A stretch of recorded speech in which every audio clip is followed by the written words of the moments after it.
Hello, Namaskar everyone. I hope you all are well and be energetic at your home.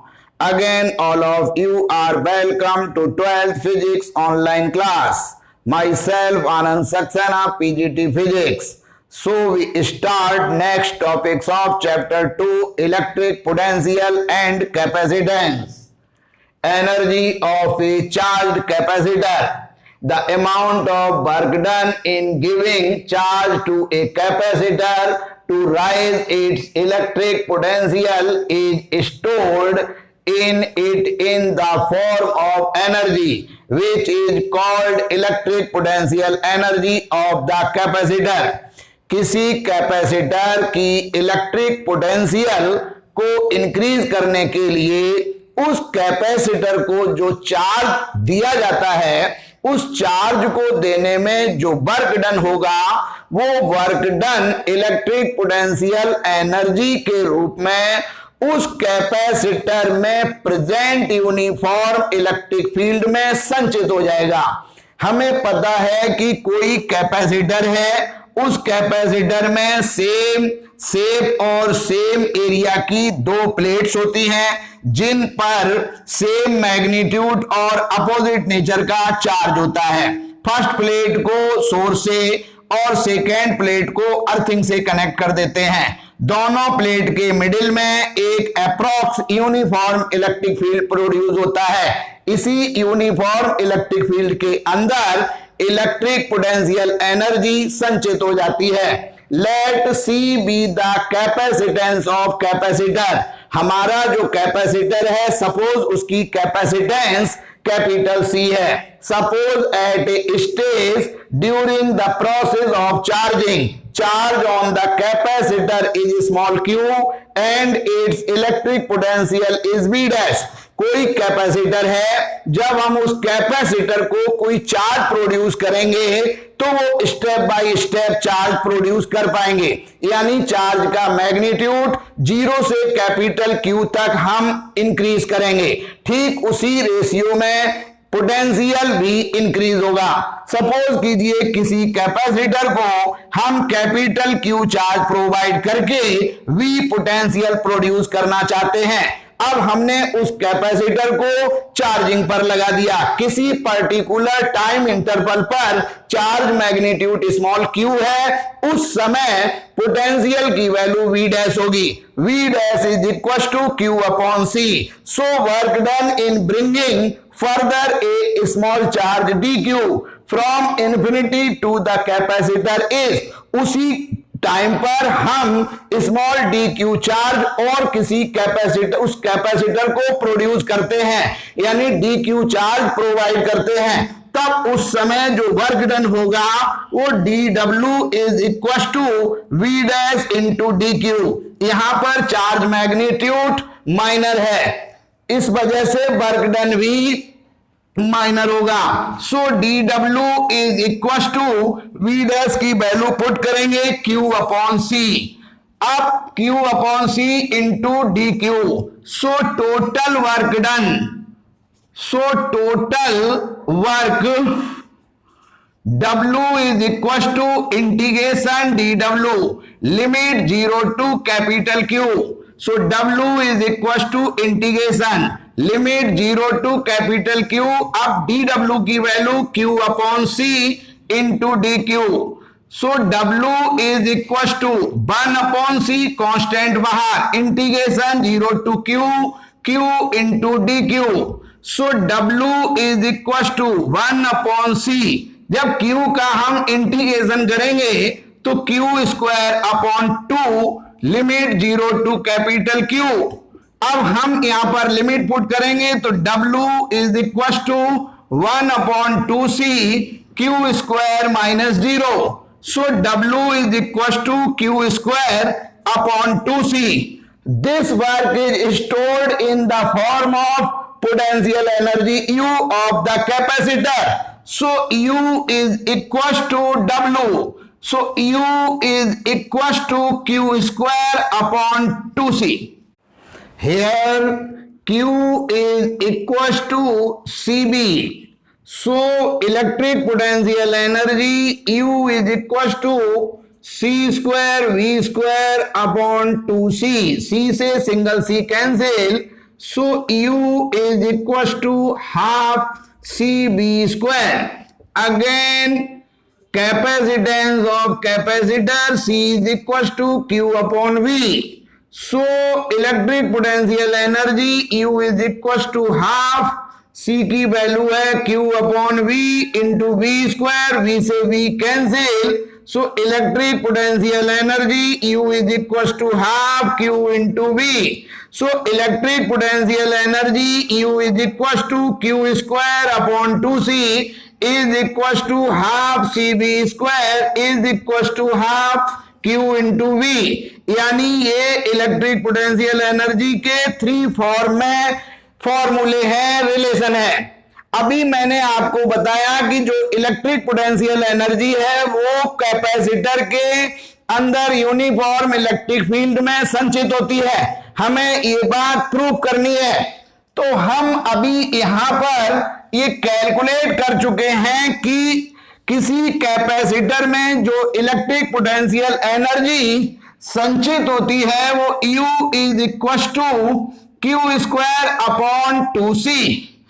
अब यहां पर हम जानते हैं कि जो इलेक्ट्रिक फील्ड है कैपेसिटर का वो E is equal to sigma upon epsilon naught. Sigma surface charge density. So sigma is equal to Q upon A. So E is equal to Q upon A epsilon naught. So Q is equal to A epsilon naught into E, and capacity of capacitor C is equal to A epsilon naught upon D. Put these value in equations. So electric potential energy U is equal to Q square की value A epsilon naught E in का whole square upon 2 C A epsilon naught upon D. तो U is equal to A square epsilon naught square E square into D upon 2A epsilon naught. Single epsilon naught single A cancel.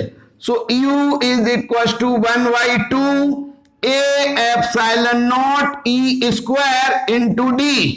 So electric potential energy U is equal to 1/2 epsilon naught E square into A into D. अब A जो है वो area है, D middle की distance है. So A into D is equal to volume.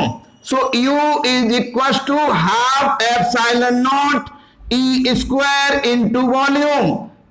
Here 1/2 epsilon naught E square density of electric potential energy in electric field. तो हम कह सकते हैं कि जो इलेक्ट्रिक पोटेंशियल प्रोड्यूस होगा वो उस कैपेसिटर के इलेक्ट्रिक फील्ड के अंदर होगा. Next topic energy of A charge conductor. अभी टॉपिक था energy of A charge capacitor. अब हम यहां पर कैपेसिटर की जगह एक कंडक्टर लेते हैं. सपोज एक स्फेरिकल कंडक्टर है. The amount of work done in giving charge to a conductor to raise its electric potential is stored in it in the form of energy which is called potential energy of the conductor. किसी conductor की potential को increase करने के लिए उस conductor को जो charge produce किया जाता है उस चार्ज की वजह से जो वर्क डन होगा वो वर्क डन उस कंडक्टर की इलेक्ट्रिक पोटेंशियल एनर्जी के फॉर्म में स्टोर हो जाएगा. Let C be the capacitance of the conductor. हमारा जो स्फेरिकल कंडक्टर है सपोज उसकी कैपेसिटी कैपिटल C है. Suppose at a stage during the process of charging, charge on the conductor is Q and its electric potential is V dash. हमारा जो conductor है उसको हम कैपिटल Q चार्ज देकर V potential produce करना चाहते हैं। हमने उस कंडक्टर को चार्जिंग पर लगा दिया और charge step by step produce हो रहा है और वो जीरो से कैपिटल Q तक हमें ले जाना है। किसी पर्टिकुलर टाइम पर चार्ज का मैग्नीट्यूड स्मॉल q है और उसका जो पोटेंशियल है वो V डैश है। अब कोई कंडक्टर है, उसका potential V dash is equal to 1/4 pi epsilon naught Q upon capital R। Here capital R radius of the conductor. So work done in bringing further a small charge dq from infinity to the conductor is, हमने उस conductor को तभी हमने dq charge और produce किया तब work done dw is equal to v dash into dq.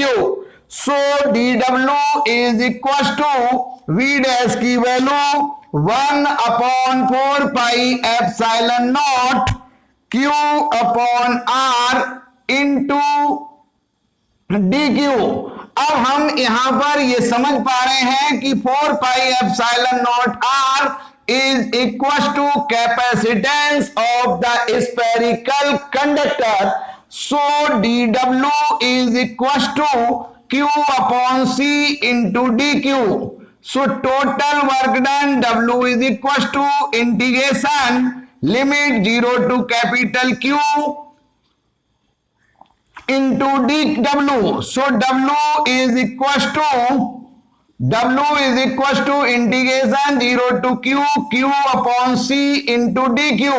So W is equals to 1 upon C integration 0 to Q into dQ. जब यहां पर इसका इंटीग्रेशन करेंगे तो work done W is equals to 1 upon C Q square upon 2 limit 0 to capital Q. So W is equal to 1 upon 2C limit put की तो Q square minus 0. So W is equal to Q square upon 2C. This work is stored in the form of electric potential energy U of the conductor. ये जो work done है वो उस conductor की electric potential energy के form में store हो जाएगा. So electric potential energy U is equal to W. So U is equal to Q square upon 2C. Here Q is equal to CB. So U is equal to C square V square upon 2C. C से C cancel. So U is equal to half CB square. Again capacity of the conductor C is equal to Q upon V. So electric potential energy U is equal to half Q upon V into V square. So U is equal to half Q into V. So electric potential energy U is equal to Q square upon 2C is equal to half CB square is equal to half Q into V. तो कुल मिलाकर के चाहे हम conductor लें और चाहे capacitor, जो एनर्जी ऑफ चार्ज कंडक्टर और कैपेसिटर होगी वो सेम होगी. Next topic, two charge conductors are connected by a wire of negligible capacitance. कोई दो हमारे कंडक्टर हैं और उन पर चार्ज अमाउंट है और उन कंडक्टर को हम नेग्लिजिबल कैपेसिटेंस वाले वायर से कनेक्ट करते हैं. Find the formula of their common potential. Common potential का हमें फॉर्मूला फाइंड आउट करना है. Let capital A and capital V two conductors, दो कंडक्टर्स हैं A and B. Capacitance of A is C1, it है charge Q1 and potential V1. जो पहला conductor है ए, उसकी कैपेसिटेंस C1 है, charge capital Q1 and potential V1. Capacitance of B is C2, it has charge Q2 and potential V2. जो दूसरा conductor है उसका capacitance C2, charge Q2 and potential V2 है उस समय हम देख रहे हैं कि जो पहला कंडक्टर है Q1 is equal to C1V1, दूसरे कंडक्टर का charge Q2 is equal to C2V2। So total charge Q is equal to Q1 plus Q2। जो दो हमारे कंडक्टर हैं दोनों का हमने कॉमन चार्ज देखा, तो Q is equal to Q1 की वैल्यू C1V1 प्लस Q2 की वैल्यू C2V2, इक्वेशन फर्स्ट। अभी ये हमारे दोनों कंडक्टर सेपरेट हैं। ऑन कनेक्टिंग द कंडक्टर्स, अब हमने दोनों कंडक्टर्स को कनेक्ट किया। Charge flows from the conductor at higher potential to that lower potential. जब हम दोनों कंडक्टर को किसी नेग्लिजिबल कैपेसिटेंस वाले वायर से कनेक्ट करते हैं तो चार्ज जो है वो हायर पोटेंशियल से लोअर पोटेंशियल की तरफ जो है फ्लो होगा, till both attain a common potential, जब तक दोनों का पोटेंशियल कॉमन ना हो जाए। तो जब हमने कहा कि हमारे दो कंडक्टर हैं ए और बी, और उनकी जो कैपेसिटी है वो C1 C2 है, चार्ज Q1 Q2 है और पोटेंशियल V1 V2 है, तो निश्चित रूप से इनके पोटेंशियल वेरिएबल होंगे। Suppose V1 is greater than V2, तो जैसे ही हम इन दोनों कंडक्टर को हम कनेक्ट करेंगे तो चार्ज ए से बी की तरफ फ्लो होगा, क्योंकि ए का पोटेंशियल हमने ग्रेटर कर लिया। तो जब यहां पर चार्ज फ्लो होगा ए से बी की तरफ, तो ए जो हमारा कंडक्टर है उस पर new charge Q dash is equal to C1V और Q2 dash is equal to C2V, क्योंकि V तो अब कॉमन हो गया। सो total charge after connect the conductors Q is equal to Q1 dash plus Q2 dash. So put the value of Q1 and Q2. So Q is equal to C1V plus C2V. So Q is equal to V common लिया मैंने, तो C1 plus C2 from equation second, from equation first and second, from equations first and second. तो यहां पर LHSQ, इधर भी LHSQ, so RHS is also equal. So V C1 plus C2 is equal to C1V1 plus C2V2। So V is equal to C1V1 plus C2V2 divided by C1 plus C2, यानी हमने common potential find out कर लिया। अब suppose कीजिए कि हमारे ये दो कंडक्टर हैं वो शेप उसकी स्फेरिकल है, then C1 is equal to 4 pi epsilon naught R1 and C2 is equal to 4 pi epsilon naught R2, then V is equal to 4 pi epsilon naught R1 V1 plus 4 pi epsilon naught R2 V2 divided by 4 pi epsilon naught R1 plus 4 pi epsilon naught R2। So V is equal to 4 pi epsilon naught common R1 V1 plus R2 V2 divided by 4 pi epsilon naught common R1 plus R2। 4 pi epsilon naught common cancel, so common potential V is equal to R1 V1 plus R2 V2 divided by R1 plus R2. Next topic, loss of electric potential energy during the sharing of charge. हमारे पास दो जो है conductor हैं, जब हम उसे connect करते हैं यानी शेयरिंग चार्ज, उस समय हमारा जो कंडक्टर है उसका charge one conductor to second conductor transfer होगा, जब तक दोनों कंडक्टर का पोटेंशियल कॉमन ना हो जाए। उस कंडीशन में इलेक्ट्रिक पोटेंशियल एनर्जी में लॉस होता है, जो हमें फाइंड आउट करना है। तो सबसे पहले इनिशियल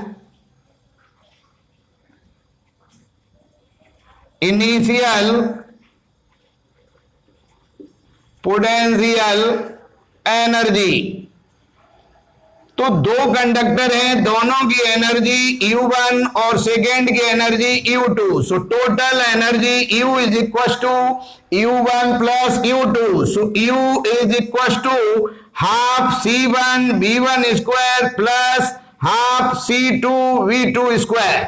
ये उस समय एनर्जी है जब दोनों कंडक्टर सेपरेट हैं.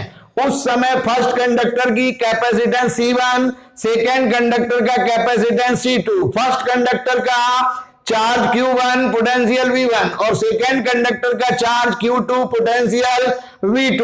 सो टोटल पोटेंशियल एनर्जी इनिशियल यानी before connection U is equal to half C1 V1 square plus half C2 V2 square. Equation first.